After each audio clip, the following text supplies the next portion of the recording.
Bab 023, tentang kita sebelumnya. Mau kemana? Tegur Barata saat Yami hendak melangkah ke arah dapur. Istirahat. Wanita itu terlihat santai saat menjawab hingga terasa lucu di pandangan Barata. Kamar kamu sekarang di kamarku. Barata menunjuk ke arah tangga utama. Bilalah, antar Koyu ke kamarnya, ya. Baik, Tuan. Pembantu yang pintar memasak itu mengajak Koyu untuk naik ke lantai atas. Koyu mau Uma, tolak Koyu. Barata berjongkok di depan anak itu. Koyu sekarang udah besar dan Uma sudah menikah. Koyu tidur sendiri. Papa sudah siapkan kamar yang bagus. Koyu lihat aja dulu. Pasti suka, jelas Barata. Kan Koyu bobo ma Uma. Takut, Papa. Anak itu sudah terbiasa ditemani Yami. Belajar dulu, ya. Kamu pasti bisa tidur tanpa Uma. Koyu hebat. Yami meraih tangan anak itu. Biar Uma yang antar ke kamar. Dituntun anak itu naik ke lantai atas. Tiba mereka di pintu yang berhadapan dengan kamar nenek. Begitu pintu itu dibuka, ruangan penuh dengan barang bertema Robocar Poli menghiasi. Wah, ini kartun kesukaan Koyu, kan?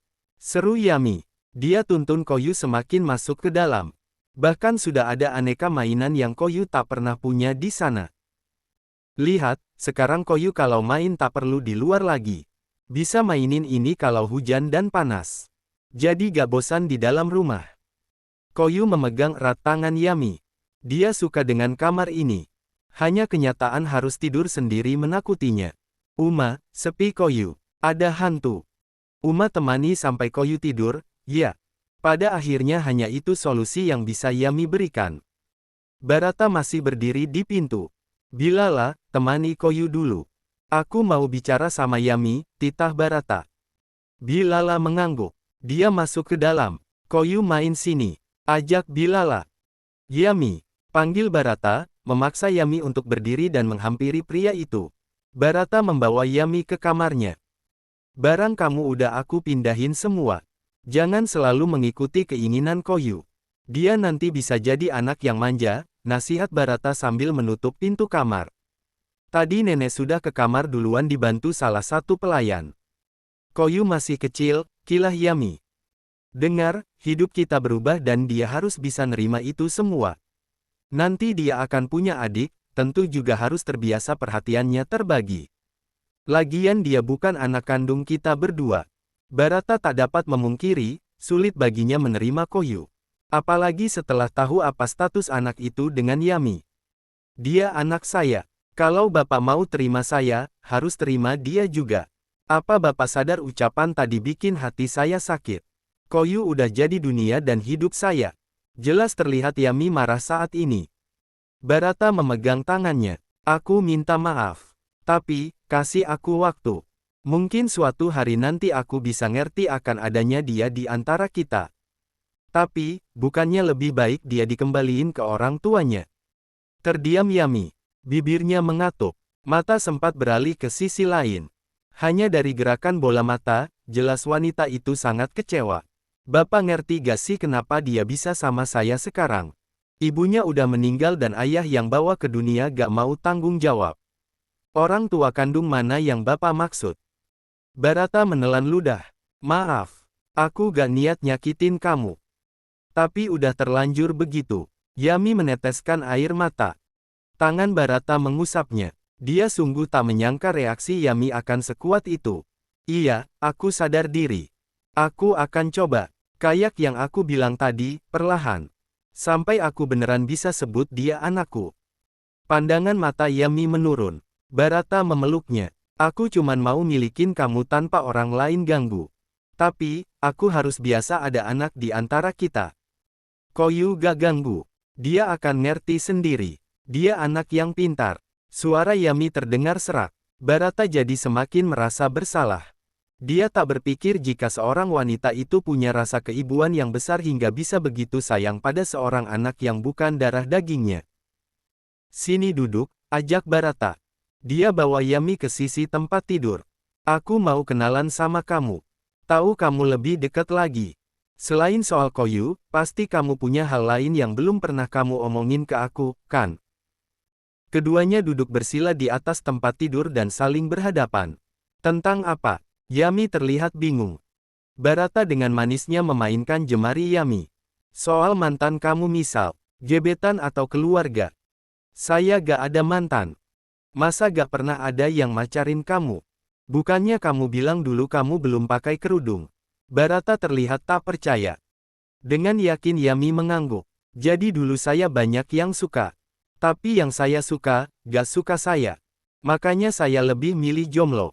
Lagian saya lebih suka baca komik daripada pacaran. Ngabisin waktu gak jelas, iya gak? Apalagi kalau diselingkuhin. Sakit banget. Kamu suka baca komik apa? One Piece, jawab Yami. Barata tersenyum. Ternyata kita satu server. Serunya. Sampai gabung di komunitas online-nya di Twitter. Yami berseru. Komunitas kamu apa? Mereka berbincang tentang hal itu dan menemukan kalau mereka pernah berkomunikasi grup hingga saling balas komentar. Pantesan aja kamu dadakan ngilang. Ternyata udah tobat, komentar Barata. Kebetulan Yami salah satu teman diskusinya. Kadang mereka membahas filler yang mungkin menjadi spoiler untuk kisah utama. Bahkan jejak digitalnya masih ada. Iya, waktu itu saya udah mulai sibuk kajian dan belajar agama. Dan waktu itu aku malah makin tersesat pergaulannya. Aku punya banyak pacar dan tidur sama mereka, ungkap Barata. Mata Yami terbuka. Sejauh itu. Gak mungkin gak sejauh itu, kan? Itu udah lumrah di pergaulanku waktu itu. Bahkan ada yang tukar pasangan. Kita sebutnya senang-senang. Padahal cuma lari dari kenyataan hidup yang pahit. Pasti seberat itu hidup Anda sampai memilih untuk jauh masuk ke dunia gelap. Barata mengangguk. Aku tahu salah. Kadang aku juga takut sama kematian. Terus lupa lagi dan ulangin lagi. Ketagihan. Sampai kemarin aku sadar. Kalau aku mati mungkin gak bisa bertobat lagi. Makanya, aku mau kamu bantu aku. Pasti. Walau masa lalu aku sekelam itu. Apa kamu gak keberatan? Kekehan Yami terdengar lucu. Mau gimana? Anda lupa sudah renggut kebanggaan saya. Kalau gak gitu, pasti kamu kabur, bisik Barata lalu memeluk istrinya. Yami dipindahkan ke pangkuan. Boleh saya tanya? Boleh aku minta gak usah seformal itu? Kita bakalan mulai hidup baru, kan? Kalau kamu terus pakai kata saya dan manggil bapak, orang akan ngangka kita bos dan pegawai, pinta Barata. Iya, Mas Barat. Kenapa enggak manggil sayangku aja, atau suamiku? Abi, bukannya kamu koyu panggil Uma? Barata malah menggodanya. Gak mau, malu. The next day. Bab 024, Perjalanan Pertama. Setelah berjuang membacakan cerita akhirnya Koyu tidur juga. Sudah kesekian kali Barata datang ke kamar dan mengajak Yami untuk pindah. Sayang, Koyu memegang erat kerudung Yami. Beberapa kali Barata sempat ke kamar nenek untuk mengecek keadaan wanita itu. Untungnya keadaan nenek stabil. Barata sempat takut, nenek sakit karena kelelahan. Perlahan Yami lepaskan pegangan Koyu ke ujung kerudung. Akhirnya lepas juga. Sedikit demi sedikit dia bergeser hingga bisa turun dari tempat tidur. Yami lekas berlari kecil ke pintu. Barata tutup pintu kamar Koyu dengan hati-hati agar tak menimbulkan suara. Lama banget, keluh Barata sambil menunjuk jam tangan. Sudah pukul 10. Entah kapan mereka selesai nanti. Sabar. Biasanya jam setengah 9 Koyu udah tidur. Mungkin karena kamarnya baru. Jadi dia susah adaptasi lagi, jelas Yami. Setelah melewati mezanin, mereka tiba di kamar Barata. Pria itu memutar kunci kamar. Dipeluk istrinya dari belakang dan kecupan hangat mendarat di bahu Yami. Aku kangen kamu. Emang aku kemana? Dari tadi kita ngobrol berdua di kamar. Cuman sebentar aja aku mandiin Koyu sama suapin nenek. Masa udah kangen? Biasanya juga ketemu aku males. Yami melempar sindirian pedas. Sedang Barata malah terkekeh. Dia putar tubuh Yami agar menghadap ke arahnya. Dibuka kerudung instan Yami dan ikatan rambut wanita itu. Orang lain gak boleh tahu kamu secantik ini. Makanya aku tutup aurat juga biar semua ini cuman kamu yang lihat, Mas. Yami mainkan kancing ke meja piyama Barata. Pria itu menggendong Yami ke atas tempat tidur. Dan malam menjadi larut seperti keduanya yang tengah mengulang rindu. Meski Yami masih malu-malu, Barata bisa menuntunnya untuk bisa berseru. Malam yang berpadu suara syahdu menjadi semanis madu. Semua berakhir ketika Barata terbaring lemas di samping Yami. Kini hanya sisa tenaga untuk memeluk sang istri.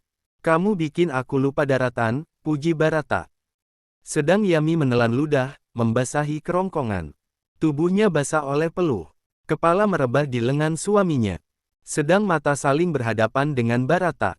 Napasnya terengah-engah. Aku harap dari semua wanita, aku yang terakhir.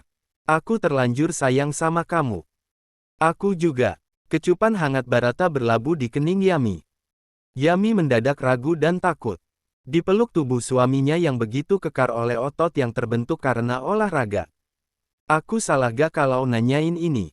Di sela kelelahan, Yami ingin mengungkap kegundahan. Apa itu? Wanita itu, yang kamu sukai dan ingin lupakan. Dia bukan Nyonya Annelies, kan? Awalnya Yami ragu. Namun, dia butuh kepastian dari mulut Barata sendiri. Makanya abis makan siang dan selama perjalanan pulang Mas diem. Itu karena dia. Annelies yang ada di sampingku waktu aku terpuruk, jawab Barata. Mas Barat ketergantungan sama dia. Kayak Koyu sama aku. Makanya Mas mulai pakai rasa. Yami mencoba memahami situasinya. Jatuh cinta gak bisa kita tunjuk sembarang orang, kan? Pasti ada alasan dan itu alasanku. Tapi, kamu tahu dia kakak iparku sendiri. Aku gak pernah bilang ini ke siapa-siapa. Cuman kamu yang aku kasih hak untuk tahu. Insting Yami sebagai istri ternyata sudah mulai bermain. Aku sedih dan kecewa jujur. Tapi, dia udah ada jauh sebelum aku. Tangan Barata mengusap rambutnya dengan penuh kasih sayang. Sebelum belum tentu masih ada sesudahnya, kan? Karena itu, aku mau kamu. Baginda kakakku, kalau aku terus nyimpan rasa sama istrinya bukannya itu bikin dia curiga lama-kelamaan. Aku juga mau jatuh cinta sama orang yang cinta sama aku. Dan aku mau itu kamu. Pagi itu Koyu dibawa nenek pergi ke taman safari. Tentu meski ingin, Yami tak bisa pergi. Dah Uma, cepat sembuh. Pamit Koyu melambaikan tangan dari dalam mobil. Kaca mobil perlahan tertutup. Kendaraan itu akhirnya meninggalkan carport rumah. Wajah Yami ditekuk. Dia masih merasa kesal. Kita mau bulan madu, kan? Barata mengingatkan. Kalau Koyu pulang dan aku gak ada, dia bisa nangis nanti, keluh Yami. Di saat bersamaan, pelayan lelaki mengeluarkan koper pasangan itu dan memasukkan dalam mobil. Koyu baik-baik aja. Dia malah sedih waktu bilang nenek gak jadi pergi. Artinya dia lebih seneng ke taman safari daripada nungguin umanya yang sakit. Barata malah meledek. Pria itu masuk ke dalam mobil lebih dulu dan Yami menyusul. Kini mereka siap pergi ke bandara internasional yang berada di luar kota Jakarta. Pak, beli anti mabuk dulu bisa, gak? Aku soalnya belum pernah naik pesawat, pinta Yami. Sambil menunggu waktu keberangkatan setelah check-in dan memeriksa dokumen perjalanan, Yami benar-benar minum obat anti mabuk. Matanya beralih ke dinding kaca bandara. Terlihat pesawat-pesawat yang tengah terparkir. Naik pesawat ke Paris itu jauh. Tanya Yami. 18 jam kalau gak salah, jawab Barata. Terus selama itu kita ngapain aja? Berdoa, supaya gak jatuh. Memang bisa apa? Gak mungkin kamu koprol ngelilingin kabin, kan? Jawabnya gak usah ngegas. Aku nanya serius. Yami memilih diam kali ini. Bertanya pada suaminya benar-benar tidak bermanfaat sama sekali. Pukul 9 pagi, mereka naik ke dalam pesawat. Sungguh tak seperti yang Yami pernah lihat di foto tetangganya yang pergi haji. Tempat duduk ini mewah sekali. Dia duduk di samping Barata. Kursinya luas, terdapat layar di depan mata. Bahkan kaki Yami bisa selonjoran. Ada sekat pada setiap kursi demi kenyamanan untuk membatasi pandangan dari luar. Di antara Barata dan Yami pun dipisah sebuah meja. Matanya beralih ke berbagai sisi. Banyak bule duduk tak jauh dari mereka. Mas Barat, kenapa tempat duduknya empuk? Ini first class, jawab pria itu. Kayak kelas bisnisnya kereta. Terka Yami. Barata mengangguk. Aku naik kereta aja ekonomi. Bis juga, ungkapnya. Kamu bisa diem gak, sih? Gak usah sombong liatin kemiskinan kamu di sini. Emang orang paling miskin di dunia ini kamu. Omel Barata. Manyun lagi Yami dibuatnya. Tak lama pramugari langsung menjelaskan tentang sop keamanan pesawat dan meminta penumpang memasang sabuk pengaman. Yami agak kesulitan. Untung pramugari lain membantu. Makasih, Mbak. Pesawat akhirnya siap tinggal landas. Perlahan mulai naik dan sedikit berguncang. Yami berpegangan. Dia baca berbagai doa dan istighfar. Bentar lagi kamu rasain isi lambung kamu bakalan naik, canda Barata sambil tertawa. Dia merasa lucu melihat ekspresi Yami seperti orang yang kebelet ingin masuk kamar mandi. Jangan bikin aku takut, omel Yami. Saat Barata tertawa, Yami menutup mata. Air matanya menetes. Aku mau turun, rengeknya. Emang angkot apa bisa berhenti sembarangan? Barata semakin menjadikan Yami bahan guyonan. Menikah dengan wanita itu benar menjadi hiburan yang lain untuk Barata. Tomorrow. Bab 025, Pembicaraan di kamar mandi. Udah? Tanya Barata memberikan sapu tangan pada istrinya. Tadi ini masih terasa lucu. Namun, melihat Yami terus muntah hampir seperti tak berhenti, dia jadi takut sendiri. Barata pegang kening Yami. Demam, napas Barata jadi sedikit lebih cepat. Apalagi keringat dingin bercucuran di wajah istrinya itu. Kita cari hotel dekat sini, ya. Mumpung ada waktu berjam-jam buat transit, ajak Barata. Bisa. Suara Yami sudah gemetaran. Dia pikir naik pesawat rasanya akan aman, damai dan sentosa. Ternyata sama saja seperti naik elf melewati jalanan berbatuan besar yang tak diaspal. Tubuhnya terasa seperti digoyangkan. Tak heran kalau isi perut berdesakan minta keluar. Sebelumnya mereka sempat berhenti di jeda selama 2 jam. Dan transit kedua ini jauh lebih lama, hampir seharian. Lebih baik memang tidur di hotel dengan memperlihatkan visa khusus transit. Kebetulan memang tadinya Barata ingin mengajak Yami jalan-jalan dulu di sana. Hanya kondisi ini tidak memungkinkan. Silakan, Pak. Seorang petugas hotel menurunkan koper pasangan itu di pintu hotel. Barata berikan uang tips. Pria tadi pamitan pergi. Barata tutup pintu hotel, sedang Yami melihat keluar jendela. Dulu dia berharap bisa pergi umroh. Sempat Yami merasa senang menginjakkan kaki di Arab Saudi. Bahkan sampai mengucap doa berharap bisa kembali ke sana untuk umrah dan haji. Kini meski sudah berganti negara, Yami tetap merasa senang.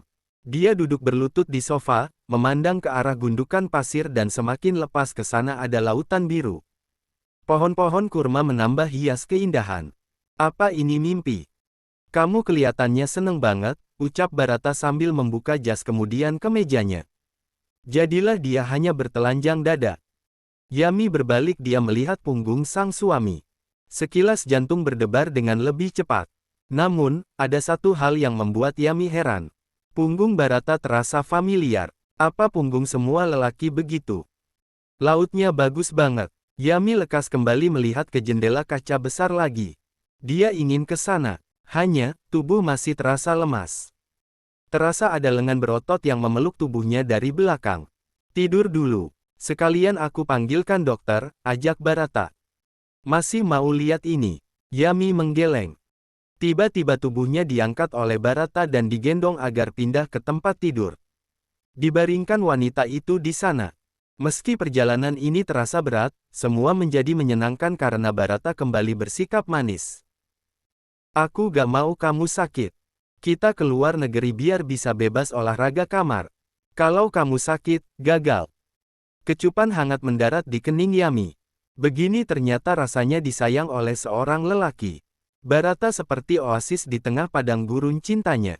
Dan baru dia temukan setelah sekian lama. Boleh aku tengok dulu jadwal salat? Tanya Yami. Di sini pasti kedengeran azannya, kok. Aku bakalan bangunin kamu pas waktunya salat. Kita baru berangkat jam 2 malam nanti. Ke zuhur aja masih lama. Tangan Barata mengusap kepala Yami. Pria itu mengambil gagang telepon dan meminta pihak hotel untuk memanggilkan dokter ke kamar. Dokternya perempuan, kan? Pinta Yami. Iya, Aku tadi minta gitu. Kalau gitu, pakai kemejanya sana, Mas. Nanti dia lihat. Barata terkekeh. Dicolek pipi Yami dengan gemas. Kenapa? Kamu cemburu? Gak gitu, gak sopan. Perempuan di sini pasti ngejaga pandangan. Makanya hargain. Sana. Iyalah, mana aku biarin yang lain lihat. Kan ini pemandangan punya kamu seorang. Barata mencium bibir Yami. Setelah dokter memeriksa dan memberikan obat, barulah Yami bisa tidur nyenyak. Dia hanya kelelahan dan trauma sehingga mengakibatkan efek mabuk. Namanya juga baru pertama naik pesawat dan langsung melewati perjalanan jauh. Saat Yami tidur, Barata duduk di sofa. Dia sambungkan ponsel dengan wifi hotel. Banyak pesan masuk, terutama dari nenek yang mengirim foto Koyu. Anak itu dibawa ke Bogor dan menginap untuk beberapa hari sehingga tak sadar ibunya pergi. Namun, Barata tertegun mendapati pesan dari Annelies. Aku gak sanggup rasanya. Aku pikir semua bakalan baik-baik aja, Barat. Ternyata enggak. Aku lihat Baginda pelukan sama sekretaris itu. Pesannya sudah dikirim beberapa jam lalu. Barata lekas membalas. Terus kamu gimana? Tegur dia. Jangan biasain kayak gitu. Kalau perlu pecat aja perempuan itu. Aku bilang sama nenek sekalian, ya. Nasihat Barata. Lumayan lama pesan itu dibaca oleh Annelies. Gak usah bilang nenek. Kalau nenek marahi Baginda, pasti kakak kamu balik marahin aku. Aku takut Barat, kalau dia marah dan ninggalin aku buat perempuan itu gimana? Bianca butuh ayah, keluh Annelies. Barata lekas menelepon wanita itu. Dia pergi ke kamar mandi takut Yami mendengar pembicaraan mereka. Namun, Yami belum sepulas itu. Dia perlahan bangun dan turun dari tempat tidur. Melangkah perlahan, Yami mendekati kamar mandi. Karena Barata tak menutup rapat pintu itu jelas Yami bisa mendengarnya dari jarak sedekat ini. Dia nelepon siapa sampai harus ke kamar mandi segala. Batin Yami. Aneh, dengerin aku. Kamu tenangin diri dulu. Jangan nangis. Coba omongin baik-baik sama Baginda. Siapa tahu kamu cuman salah paham dan pelukan yang kamu maksud itu cuman salam pamitan. Aneh. Annelies, kah? Terka Yami. Terasa sesak di batin saat mendengar suaminya menyebut nama itu dengan akrab. Aku gak mau lihat kamu sedih Annelies. Lelaki itu pasti bakalan selingkuh lambat laun. Udah sifat alami. Selama dia masih mertahanin kamu di rumah, artinya itu baik-baik aja. Kecuali, dia udah buka-bukaan sama selingkuhannya. Wanita itu diumpetin karena hanya sebatas mainan terlarang. Gak lebih. Abis bosen juga bakalan dibuang. Yami menyandarkan punggung ke dinding. Tenang aja, Aneh. Aku pasti bakalan ada di samping kamu. Kamu gak sendirian. Dan kalimat itu semakin menyayat hati Yami. Daripada mendengarkan hal yang jauh lebih mengerikan, Yami memilih kembali ke tempat tidur. Dia menutup tubuh dengan selimut. Air mata menetes. Aku harus gimana? Aku tahu ini bakalan sakit, kenapa harus masuk dalam rasanya? Kenapa harus ngasih hati? Batin Yami. Terdengar pintu kamar mandi tertutup. Yami semakin menenggelamkan wajah ke bantal. Sesak, hingga rasanya sulit bernapas. Kamu bilang mau mulai hidup baru dan lupain semuanya. Baru segini, kamu udah balik lagi ke dia. Terasa guncangan di tempat tidur. Sepertinya Barata naik ke kasur. Tangannya memeluk Yami. Kenapa pakai selimutnya kayak risoles? Semua ketutup. Yami masih berusaha agar air matanya tak disadari oleh Barata. Perlahan Barata turunkan selimut Yami. Wanita itu membelakangi Barata. Tangan suaminya membelai rambut dengan lembut. Namun, tak serta-merta menghapus rasa kecewa di hati Yami. Meski wanita itu kakak ipar Barata sendiri, tetap saja ada wanita lain dalam hati suaminya itu. Bab 026, Pacaran. Kadang cinta itu sulit untuk terjemahkan dalam rupa. Buktinya ketika kecemburuan datang akan ketiadaan rasa percaya. Tiba-tiba perlakuan manis membuat semua berubah. Ketika Yami membuka mata, Barata duduk berlutut di samping tempat tidur sambil memegang tangannya. Di atas nakas ada mangkuk dengan handuk yang terasa basah ketika Yami sentuh. Jangan-jangan, apa dia seharian gak tidur buat jagain aku? Batin Yami. Di jam dinding terlihat sudah pukul 1 siang. Astagfirullah, aku telat salat. Yami turun dari tempat tidur. Dia lekas pergi ke kamar mandi dan membersihkan diri. Masih terasa pusing dan bingung. Yami ingin marah, tapi Barata begitu perhatian. Apa aku harus cemburu? Apa pantas buat marah? Kalau gak sayang, dia gak akan peduli lihat aku sakit, kan? Tapi, dia juga peduli ke perempuan lain, batin Yami. Ketika keluar setelah berwudu, Yami bertemu dengan Barata yang sudah berdiri di depan pintu kamar mandi. Kenapa? Tanya Yami. Kamu bisa bangunin aku. Biar aku gendong kamu ke kamar mandi, tawar Barata. Gak usah. Aku udah baikan, kok. Tanpa senyum sedikit pun Yami mengambil mukena di dalam koper. Sengaja barang tidak dikeluarkan karena hanya singgah sementara. Digelar sajadah ke arah kiblat dengan bantuan kompas digital di ponsel. Barata duduk di sofa tak jauh dari Yami. Wanita itu bingung, apa yang dilakukan suaminya. Hanya bicara dengan Barata bukan hal yang diinginkan saat itu. Yami tak bisa menampik, dia hanya manusia biasa yang bisa emosi. Tak lama selesai salat, Yami berdiri hendak melipat sajadahnya. Gak usah, biar aku aja. Sekalian aku mau salat, larang Barata. Tanpa menjawab apapun, Yami memilih pergi dan melipat mukena untuk dikembalikan dalam koper. Sedang Barata pergi ke kamar mandi untuk wudhu. Pria itu benar melaksanakan salat. Kini Yami terdiam lama. Dia tahu mencintai wanita lain, apalagi istri kakak sendiri dosa. Kenapa dia masih mau salat? Apa cuman perasaan aku aja yang berlebihan? Bimbang Yami. Tapi jelas aku dengar dia mau bantu perempuan itu sampai kapanpun. Apa dia baik ke semua orang? Kenapa harus ke perempuan? Pikiran Yami rasanya kacau. Mungkin efek sakit dan kecewa yang datang bersamaan. Setelah terdengar ucapan salam menutup salat Barata, pria itu duduk bersila. Kamu gak mau bicara sama aku? Tanya Barata dengan tatapan hangat. Yami menaikkan kedua bahu. Karena, jelas dari raut wajah Barata bingung. Sepertinya pria itu sudah mencium amarah Yami. Gak ada. Kenapa harus gak ada? Kalau gak ada pasti kamu saat ini bakalan bilang makasih udah mau kompres kening aku seharian. Kamu pasti capek. Mata Yami beralih menatap ujung kakinya. Harus aku jujur sama dia. Batin Yami lagi. Hubungan pria dan wanita itu ternyata serumit ini bagi Yami. Dia tak tahu apa yang harus diperbuat dengan seorang pria ketika dalam keadaan ini. Sini, panggil Barata lagi. Kali ini Yami benar datang ke dekat pria itu. Barata melipat sajadah dan menyampirkan ke meja. Sedang dirinya masih duduk di atas karpet. Saat Yami berada di depannya, Barata menarik lengan Yami hingga wanita itu kini berada dalam pangkuan. Wajah Yami memerah. Meski bukan pertama mereka bersebelahan, hanya tak tahu kenapa rasanya lain. Dia yang tengah merajuk merasa bahagia karena tengah dibujuk. Kamu ingat dulu obrolan terakhir kita di postingan grup apa? Tanya Barata. Yami berusaha mengingat. Soal harta karun. Tanya Yami menerka. Barata mengangguk. Kamu bilang, kenapa dalam bajak laut saling bertarung hingga mengorbankan nyawa untuk harta yang mungkin akan habis suatu hari nanti. Kemudian harus mulai berjuang lagi dari nol. Gak lama kamu hilang, tanpa pamit. Padahal aku penasaran juga sama pertanyaan kamu. Hijrah, jawab Yami. Iya, kamu bilang waktu itu sudah menemukan jalan untuk mencari ridho Allah. Benar, aku temukan harta karun yang paling berharga itu. Yang tiada habis. Alis Barata terangkat. Apa itu? Kasih sayang Allah dan segala yang dimilikinya. Karena cuman Allah yang maha kekal. Tentu hanya Dia yang bisa memberikan apa yang tiada habisnya.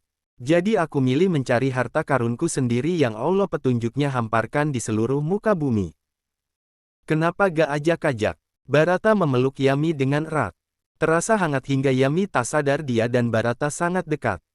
Ngajak balapan aja ada yang suka apa enggak? Apalagi ngajak lomba masuk surga. Kamu tahu, banyak orang ungkapin sejuta alasan cuman buat gak percaya sama Allah. Boro-boro mau nyari harta karun yang Allah punya. Lalu, daripada aku debat ngabisin waktu, mendingan nyari sendiri. Kecupan Barata mendarat di pipi Yami.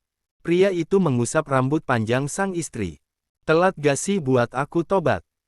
Kata terlambat tobat itu datang waktu malaikat Israel nyamperin. Mumpung masih hidup, belajar agama yang rajin. Hari ini bisa hafal Al-Ikhlas, siapa tahu ke depannya Al-Baqarah. Aku baca buku yang ada di tas kamu. Aku heran, kenapa kamu baca terus buku itu? Kisah cintanya Rasulullah sama Siti Aisyah. Bola mata Yami berputar. Sekarang udah berani buka tasnya istri, Mas. Tas kamu aku yang beliin ini. Aku cuman mau tahu aja tentang kamu lebih jauh sekali. Meski aku gak mungkin tahu soal keluarga kamu. Mereka udah gak ada semua, kan? Aku gak mau bahas, takut kamu sedih. Memang benar, ekspresi wajah Yami berubah sedih saat Barata membahas kata keluarga. Tenang, aku juga ngerti kamu. Aku juga paling males orang bahas soal orang tuaku. Bikin aku makin benci sama dunia.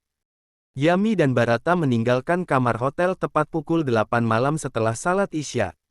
Itu karena sudah jam akhir untuk check out. Setelah ini mereka memutuskan untuk bersantai di longe bandara, makan malam sekaligus mengambil beberapa foto. Di mobil, Yami masih diam memandang keluar jendela. Kalau di Mekah, kayak gini juga gak? Tanya Yami penasaran. Dia sebenarnya tak bermaksud untuk bertanya. Kamu mau ke sana? Tunggu, mahram kamu ini bisa jadi imam kamu, jawab Barata. Yami melirik ke sisi. Pria itu tengah tersenyum. Kok kamu mendadak ingin ke sana juga? Emang kamu aja yang mau nemu harta karun? Orang bilang, ada waktunya manusia ingin pulang. Istirahat dan mengadu sama yang punya takdir. Siapa tahu di sana ngadunya lebih afdol. Allah ada di mana aja, kok. Mas Barat adukan saja kesedihan sama dia. Allah pasti dengar. Cuman kamu aja yang gak ngerti sama jawaban dia. Karena kadang dia jawab tak sesuai kemauan kita. Kamu kecewa, tapi Allah lebih tahu apa yang terbaik buat kamu.